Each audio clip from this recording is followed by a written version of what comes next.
Good evening. You're listening to the Xtreme Movie Show. I'm your host, Rob. Tonight's episode, Xtreme TV. Tonight, we are covering Twin Peaks Season 1, Episode 3 of the infamous 1901 TV show, one of the greatest of all times.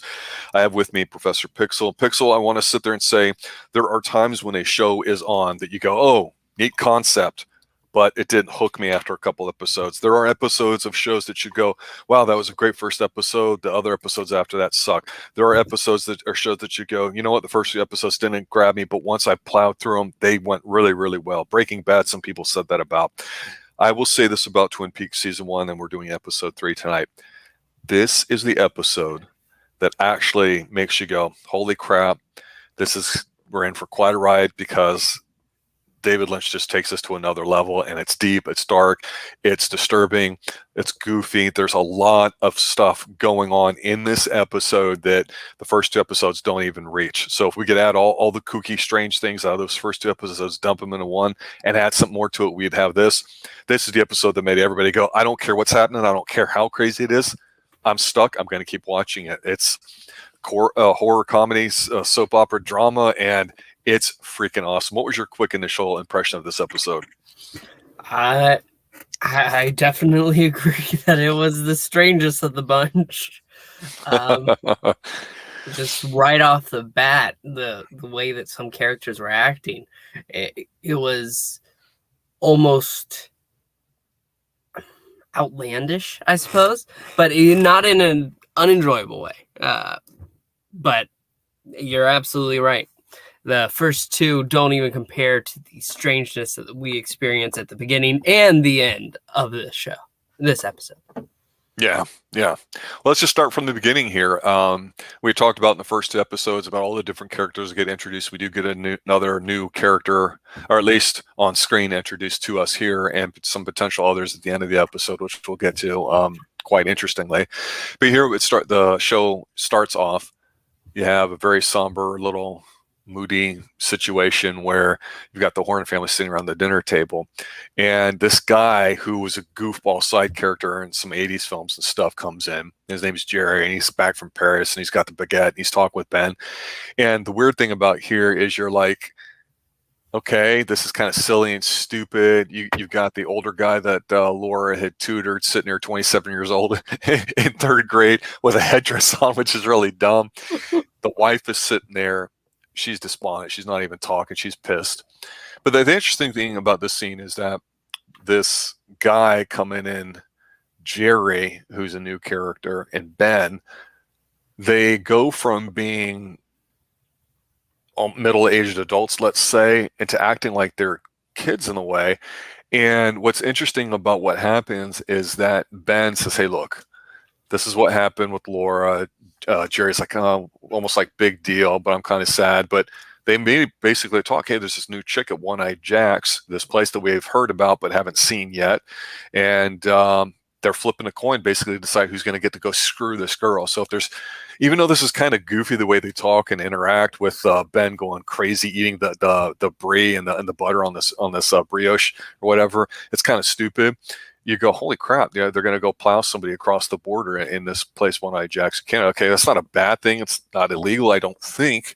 But it just adds to a little bit of, wow, they're doing this right in front of basically his wife almost too. And I thought that kind of set a little bit of an offsetting tone here for this episode. What was your take on this? Well, when they go to talk about going to One-Eyed Jack's, they go into the hallway. So at least that wasn't directly in front of the wife. Yeah, but it's like they could care less that they're in his house. You know what I mean? It's yeah, we don't care. We do this all the time. When they're eating the sandwich, the way that they're acting about it, you know why this is so good? Why is it so good? It was so ridiculous. But I guess some people just bring out the child and other people. Well, it's true. It's like that guy you knew in high school that, when now you're an adult trying to make something of yourself, you just go back to acting like an idiot. And I guess it could be an allegory for going and getting your bread buttered, because that's exactly what happens here. Go ahead. So interesting notes about the casino in Canada, which we learn is its location. when they're going in, nobody else, no other customers are there. That's correct. I just And took it the as, way go ahead. the way that they act about, oh well, I can't remember their last name, but basically the brothers are here, so they're clearly usual customers.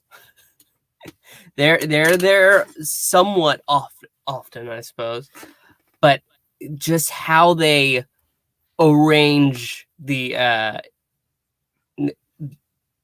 entire experience for them is just a little odd, if you ask me.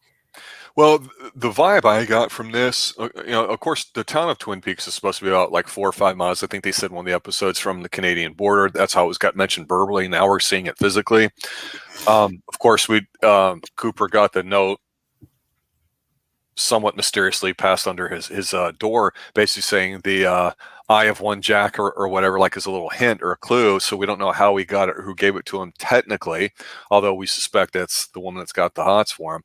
But here they're treated like whales, so it's like, okay, they're the big wigs. We got to let them in. They can have the run of the mill. The lady who runs the place, she's kind of attractive too, but she basically understands what's going on. Whatever the system is that they're involved in with prostitution here, again, it may be legal across the board. This is going to play into it. But what's interesting to me is, of course, they have the new girl and they talk about her. And I believe they mentioned something about, they found her working at a perfume shop. You're like, okay, whatever. It's just like a little detail that doesn't seem to be important right now. So Ben goes to the back or whatever, or actually, I think he's the one that goes with her. But they kind of cut away to what is to me, if I'm going to say something negative, it's going to be about this next scene, and that's about James and Donna. Yes. I don't mind either one of them individually, but there's something about James that's very off-putting, and for some reason, just getting pissed off is I don't know. They've been playing on the TV, just a quick clips, I think, with Shelley, with Leo, an episode ago about invitation to love, and it's like the little soap opera that's playing in the background. And I don't know if they're doing it here, but you get like this vibe, and they're kind of like whispering about their love to each other, and is it right or is it wrong? And then they have this little kiss, and they're not sucking face or having sex or anything like that, but it just, again, like I say, the contrast of what goes on in these scenes, I think is interesting. You have this dumb, stupid, goofy brother butter bread thing going on. Then they go to the whorehouse, which there seems to be the sinister element going on, because you're right, it's a completely empty place. It's only to serve these two. That means these guys are the top of the food chain, whatever food chain they're in, which I'm sure we'll discover. And then you go back to dopey James and dipshit Donna, who's just like, I don't know if I do. It's like, really? If this episode's going to turn into this, I'm not going to like it. But I'm kind of bagging on it. It's not horrible, but it just makes me go, okay, what's the point here? I mean, what was your take on this? Well, the most important thing that I could mark down from the scenes with the James and Donna is that the sister did not appear. That because they start out, they finish dinner. The parents are saying, "All right, you two, we have church in the morning. Don't forget. Don't play too late." And then they go upstairs. And the sister did not appear at all. Now, again, I said last time that the sister could be out somewhere else, but it's something that's not listed. It's something that's not even mentioned, and something about that irks me. Yeah, I don't know if that's a loose end that needs to get tied up. I really don't know, so we'll find out. I mean, obviously, we're just seeing the scene because we're seeing that, okay, James and Donna seem legitimately attracted to each other and falling in love, and they just feel a little guilty because of Laura passing away, and the way of Laura's seemingly affected every particular individual that's actually opened their mouth here in Twin Peaks. So this next scene here, you got Cooper, and he's back at his place in the lodge, and he's talking to Hawk on the phone. And what's interesting here is he talks about how Ronette, who's the second lady that was found on the tracks, she'd recently quit her job at the department store. And excuse me. And he mentions the one-armed man that we talked about before, which I think that's kind of interesting. I mentioned the connection to the fugitive. So to me, that's almost like a red herring, something that we might go down a rabbit hole and it might not turn out to be anything. We'll see. But I just thought it was neat that he mentioned it again. So I'm going, okay, this one-armed man thing is supposed to be important. But actually, this is the part where Cooper gets the note that says Jack with one eye. So it's like, okay, I can see that. It's not too bad. Here's the thing about this scene. Cooper comes in, and the first thing he does, he looks around the room. He pulls out a whistle, like an old train whistle, and he blows into it and immediately gets a call. Yep. It's That's not true. missing a You're right. beat. Good observation. Yeah, you're right. The phone call I didn't even think of that. That's good. That's good. I think he was whittling that when he was at the stoplight that they kept focusing on. That I think you see in a lot of these episodes now. I don't know if it's the same intersection, but you see like that shot of them and it's turning from like green to red. That's just one of those things because he'd mentioned like why he was whittling and he was telling him about his process. Because Truman wants to Truman is competent, but he seems professionally interested or impressed, if for lack of a better word, at Cooper's ability to kind of like see 2 steps ahead. And it's like, oh, that's kind of cool. How does that process work? And we're going to see more of that here. But I think a really great scene is what happens next here. We know that Bobby and his buddy Mike are like running drugs. Mm-hmm. We find out it's from Leo. They're going out to the woods in the middle of the night. We know that Laura in her safe deposit box had cash and the adult material in there as well too.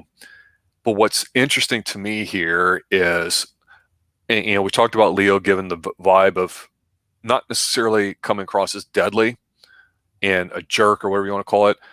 He seems evil. I mean, like smart evil, not just stupid, dumb evil, but like smart. Because here, he's not letting Bobby play him. Bobby's a good-looking guy, but Bobby seems generally pissing his pants, scared of Leo. And they mention about Laura having the money. And this is only like I think the second day after Laura's been found. I think every episode's taking place like for a day, so it might be day 3. But Leo kind of works in this way of talking about how he knows his woman, Shelley, the really beautiful one, Mad Namchick, at the diner. She's cheating on him, and we know that she's cheating on Leo with Bobby, and that's clear.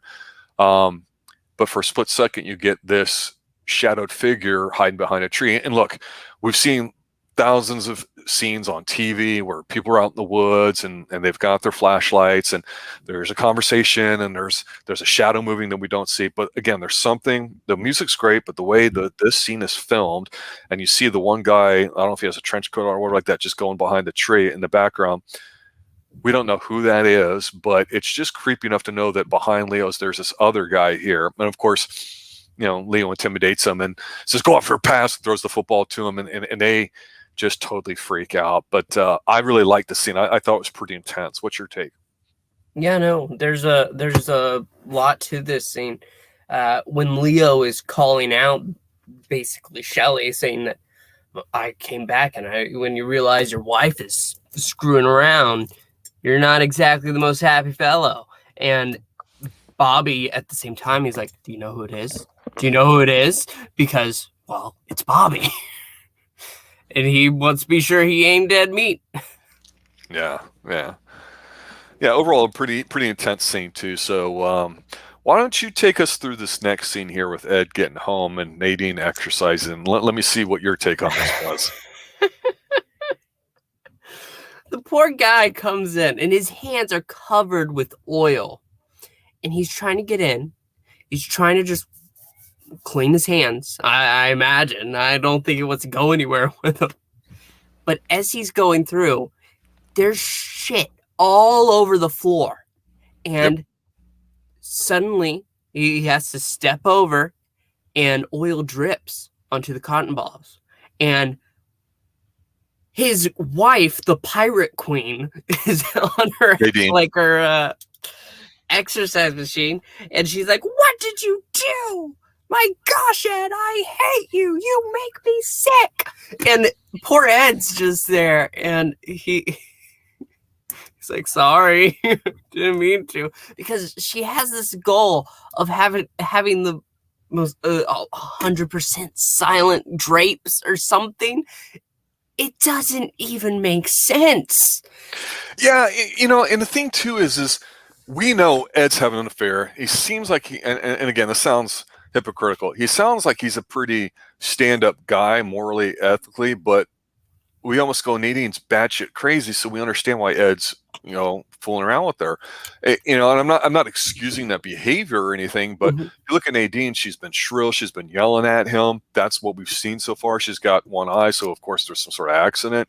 But I will say this, when she's exercising, even though her dress at the time, the way she was dressed was dated at the time, late 80s, early 90s with long pants on, it looked like she had kind of a nice body, actually. I was like, oh, I was almost impressed going, but she's not nearly as ugly as you might think because, she was shrill, she was covered up, she's barking at Ed. So automatically you go, eh. But then you look at her and you go, huh, whatever. And of course, she yelled at Ed's lover from the diner that make about drapes and stuff like that and cotton balls. So this is some weird little subplot too. But I took it as, because I don't believe they have a child or they've mentioned that. So I took it as a woman going through like maybe a midlife crisis, maybe, and just focusing on something or whatever, because it's so over the top that it's like, what the hell's going on here? So yeah, I had to make too much more of that than that, other than Nadine breaks the crap out of the exercise machine. It's a rowing machine. She's sitting on the floor rowing back and forth, and she crushes it, and you definitely see it. And I'm going,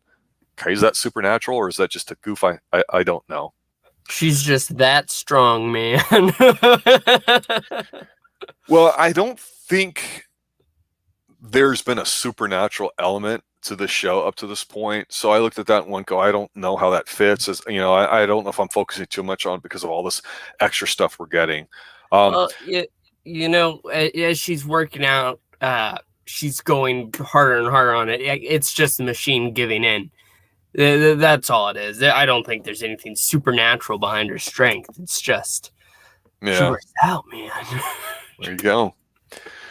All right, there's many scenes in this particular episode 3 that stand out. The next one is the big one.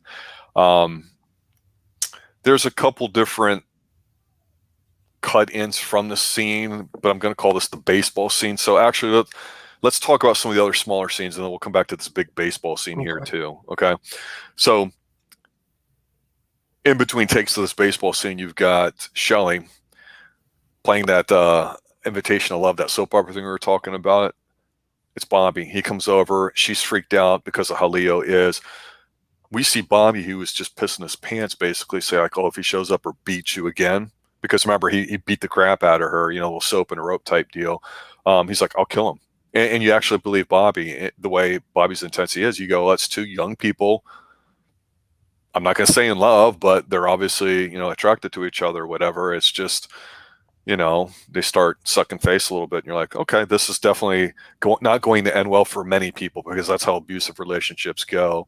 And then the other thing too, you're talking about Ed Nadine or whatever. Ed sees Norma, the one he's having an affair with at the diner, and he's basically saying, yeah, this is what's kind of going on. And they just kind of played off like it's no big deal. And the thing too is Nadine seems so patient, like she did, I think in our earlier episode 1 at the not the diner, but the bunkhouse or wherever it was they were at, the barn or whatever we want to call it. And then here at the diner, like, yeah, I know you're married and all that, and I'm okay with stuff. And, I expect you to leave your wife and it'll happen. She doesn't seem very manipulative at all, like you would expect, like, say, a younger woman to do. So that's not a knock on the situation or anybody's character. It just seems like they're being very adult about their relationship. They're not parading around for anybody, but it's just a small little quick scene that advances this particular Ed storyline.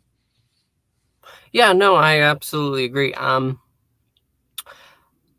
don't think she's actually supposed to be that much younger than Ed. Out of all the people in the diner, she seems to be the oldest one working there. I agree. She's an attractive woman. She's aged well, but I agree with you. She seems, yeah, I agree with that totally. So they're absolutely both mature about it. And as he's giving the story, well, I'm in the doghouse again. I don't even really know what for, but yeah, no, it's absolutely, these kind of scenes are, while they aren't big picture stuff, at least I don't imagine so, it gives an idea of what's going on. Billy's an idiot.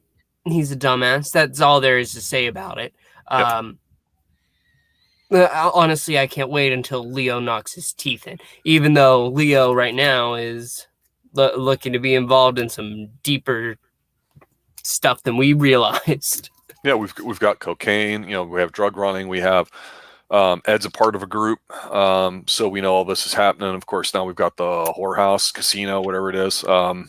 So a lot of I'm sure all these things will be connected too. But the only other thing too, skipping ahead just a little bit before we go back to the big baseball scene, is we see later on at the same diner, Audrey goes in there and she's talking with Donna, and it's obvious she's crushing hard on Cooper, and they have a nice little conversation about it, and she starts doing some dancing or whatever. But I think Donna's an okay character, and I think her and Audrey, I got like this girl power vibe from them. What was your take?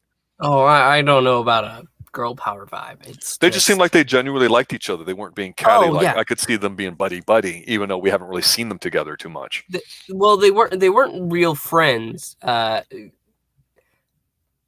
Donna says, apparently my parents saw you in church today. What? And Audrey says, yeah, I went there for Laura.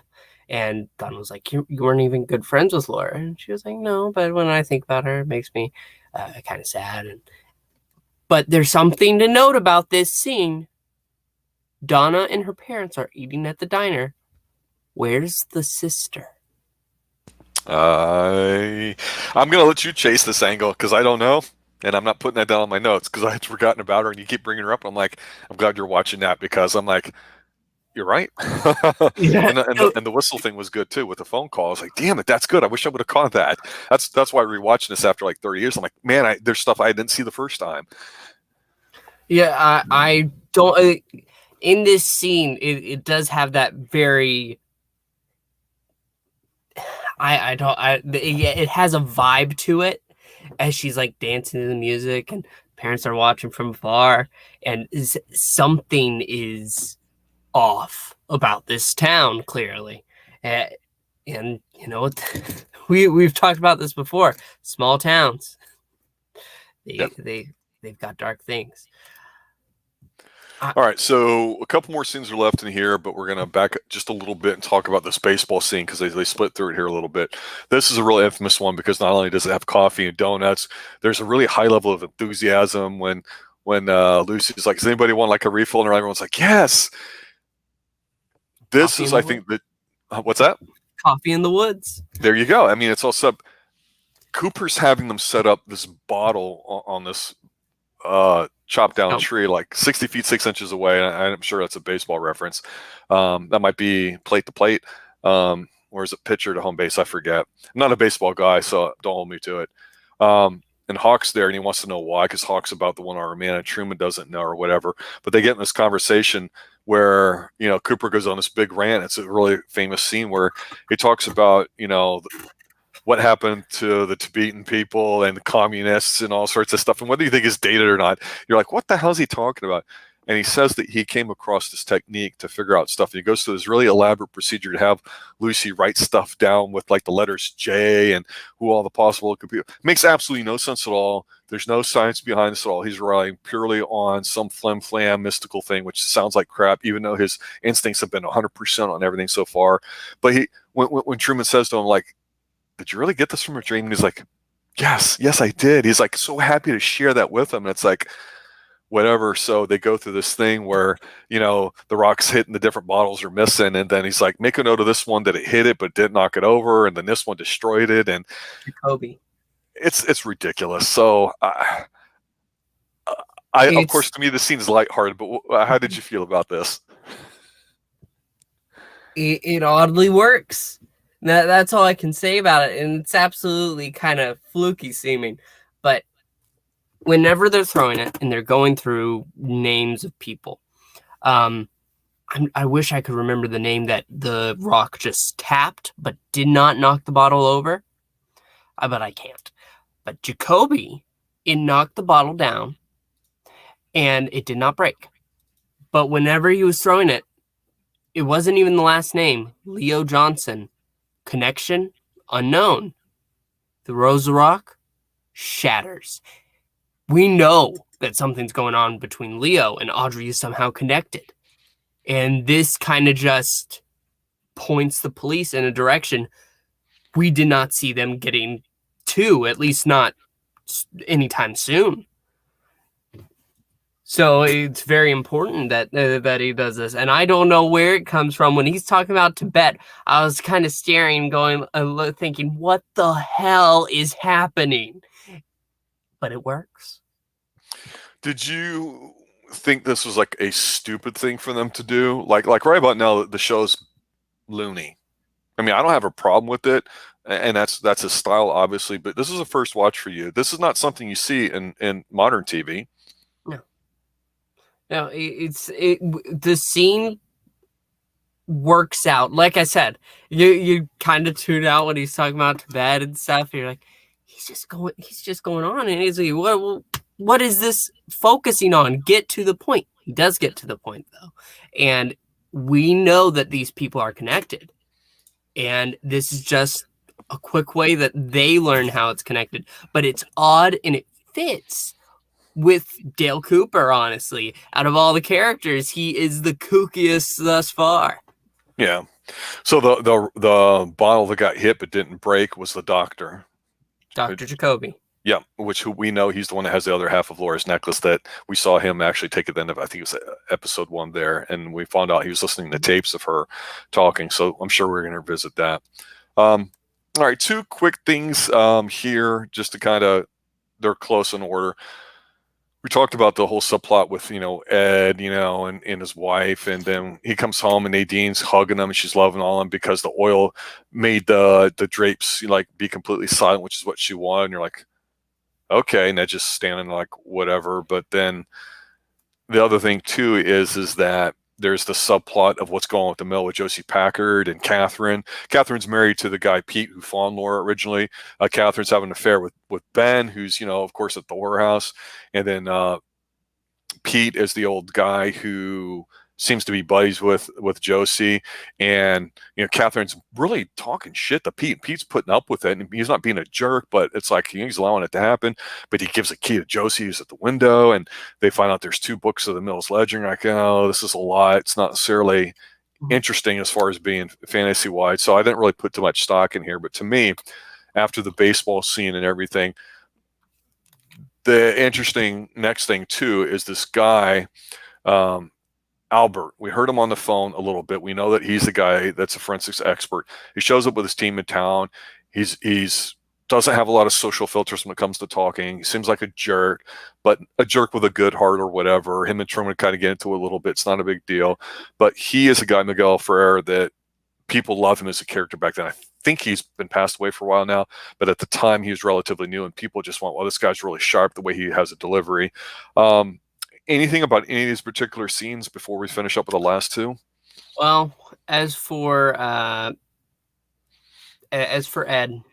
when he walks in, it's not immediately all lovey-dovey from Nadine or whatever her name is.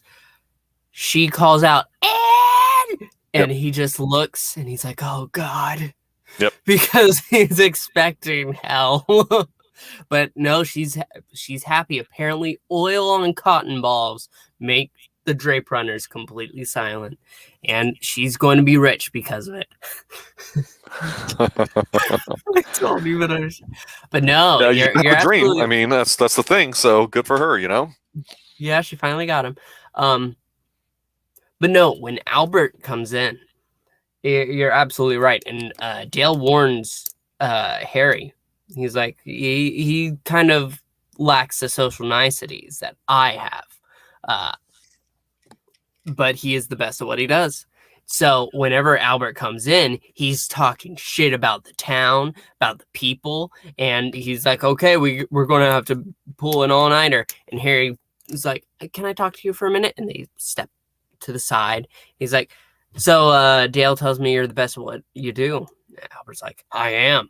And Harry's like, you better be, because because when I hear people talk shit like that, we have a way of dealing with them. And basically he lets him know, get your shit done.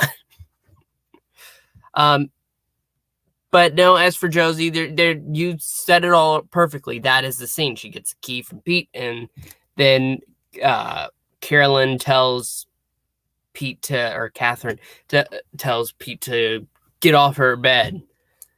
Go to your room, like he's a child.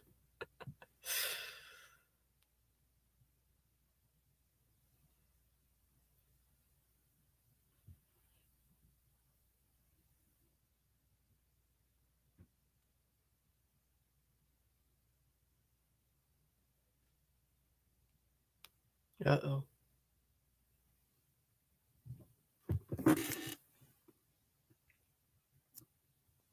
Are you there?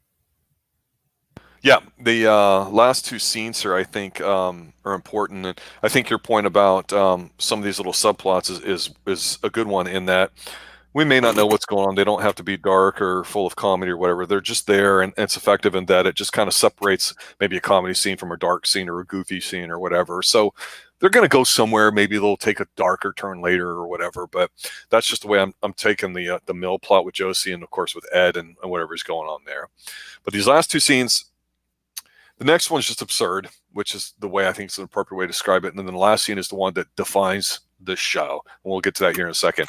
But this next to last scene is the one where Leland Palmer, he puts on this little like jazzy type record and he takes this picture of Laura and he just starts like dancing around with it and he's screaming and freaking out. All I kept thinking was, man, as an actor, maybe you love doing this or maybe you feel stupid. I don't know, but you go, grief shows its hand in lots of different ways or whatever. And his wife comes in or whatever, and the picture breaks and he's smearing his blood all over it. And it's like, this is stupid and kind of dumb. I wasn't offended by it, but I'm going, okay, this is the time when they're doing the drama stuff or like soap opera or whatever.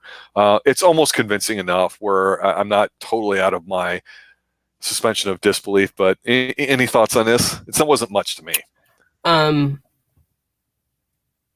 Well, no, I think the mom, what's her name? Sarah. I think her name is Sarah. Yep. She's asking a couple times, what the hell is going on in this house? Because shit's going on with her too. Like we saw last episode and the episode before.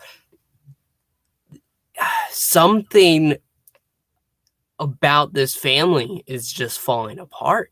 Dysfunctional. And to be fair, they didn't seem all that loving a family before. Yep. But just how Leland grieves, I suppose, it's really odd. That's all there is to say about it. And it leaves us asking, what the hell is going on in your house, ma'am? Yeah. Well, maybe we'll find out. But like I say, this last scene is the definitive one. It's Twin Peaks that started. I think I'd watched maybe the first episode at the time when it came out like 30 years ago. Didn't see the second episode or something. I distinctly recall a very close friend of mine when we were in school. He goes, "Hey man, did you hear about the such and such and this and that?" I'm like, "What the hell are you talking about?" And he tells me this, and I'm like, "Oh, is this that show?" And he goes, "Yeah." And then later at the day at work, someone mentioned something about something. I went, "Oh, I know what he's talking about." Everybody, word of mouth, was talking about this next scene because this is the very last scene of episode 3. Cooper's going to bed, end of the day, falls asleep. We see this one-armed man that Hawk had been talking about. And he's talking, and this is kind of like a dreamy, slow motion kind of almost type thing. He says, "Hey, my name's Mike." Then you get that goof guy we saw, that I think Sarah saw in a vision where she was screaming. And he says, "My name's Bob." But then it gets really transcendent in that Cooper looks like he's older. He's in this like red room. It's got like these red velvet drapes or whatever. There's this dancing vertically challenged individual who speaks weird. So my description, I think I called him also verbally challenged because they do this voice thing with him so you can't quite understand him. And he's dancing around, and Laura Palmer's there, sitting there. And she's kind of like staring at him. And she goes over, she whispers into his ear, into Cooper's ear or whatever, while the vertically challenged individual is kind of dancing around. Cooper wakes up, and he's kind of, you can tell he's visibly he's disturbed, right? He calls Truman, and he's like, "I know who killed Laura Palmer, but it's going to wait till tomorrow." So it's kind of pisses you off. They leave you on a cliffhanger. But it's interesting that he thinks he knows who it is. And we look at this going, okay, the stream's silly. It's goofy. There's some over-the-top drama stuff over here. We had the Tibetian bottle episode that, is how he gets his stuff. And I'm going, is he really crazy? Is this, am I supposed to take this show seriously with a girl that's been raped several times? It appears like in a second one that has probably been that way too, and all this dark stuff going on in the way it films and how intense it is. And then there's this goofy stuff in here. I don't know, but this had everybody talking about Twin Peaks and how strange and weird it is. And to me, I totally agree. Last little bit here. What's your opinion on it? Well, out of all the things that the one-armed man starts saying, he explains, like, there's a tattoo on the left shoulder. Cut it off.